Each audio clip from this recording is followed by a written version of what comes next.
வணக்கம் உறவுகளே. இன்றைய தினம் இந்தியா மற்றும் தென்னாப்பிரிக்க அணிகளுக்கு இடையிலான முதலாவது டெஸ்ட் போட்டி ஆரம்பமாக இருந்தது.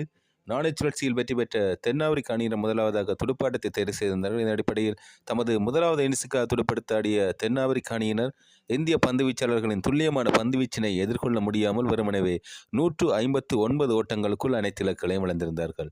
குறிப்பாக தென்னாப்பிரிக்க அணியினுடைய துடுப்பாட்டத்தில் எய்டன் மைக்ரம் 31 ஓட்டங்களையும், பியான் முல்டர் 24 ஓட்டங்களையும், டொனிடி சோர்சி 24 ஓட்டங்களையும், டிக்கெல்டன் 23 ஓட்டங்களையும் பெற்றுக் கொடுக்க அனைத்து இலக்குகளையும் இழந்து 159 ஓட்டங்களை மாத்திரம் பெற்றிருந்தார்கள் தென்னாப்பிரிக்க அணியினர்.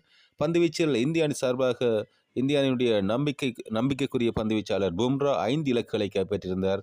சிறப்பாக பந்துவீசி 5 இலக்குகளை பும்ரா கைப்பற்ற, சிராஜ் 2 இலக்குகளையும், குல்தீப் ஜாதவ் 2 இலக்குகளையும் கைப்பற்ற, அக்சர் பட்டேல் ஒரு இலக்கினை கைப்பற்றியிருந்தார்.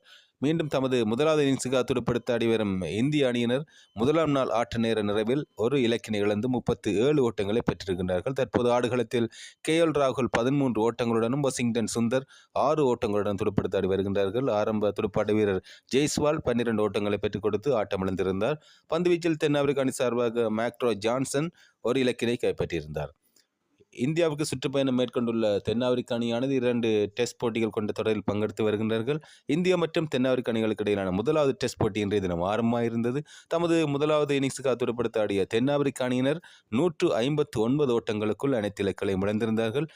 மீண்டும் இந்திய அணியினர் தமது முதலாவது இன்னிங்ஸுக்காக தற்போது துடுப்படுத்த ஆடி வருகின்றார்கள். முதலாம் நாள் ஆட்ட நேர நிறைவில் 37 ஓட்டங்களை பெற்றிருக்கிறார்கள், ஒரு இலக்கினை மாத்திரம் இழந்து.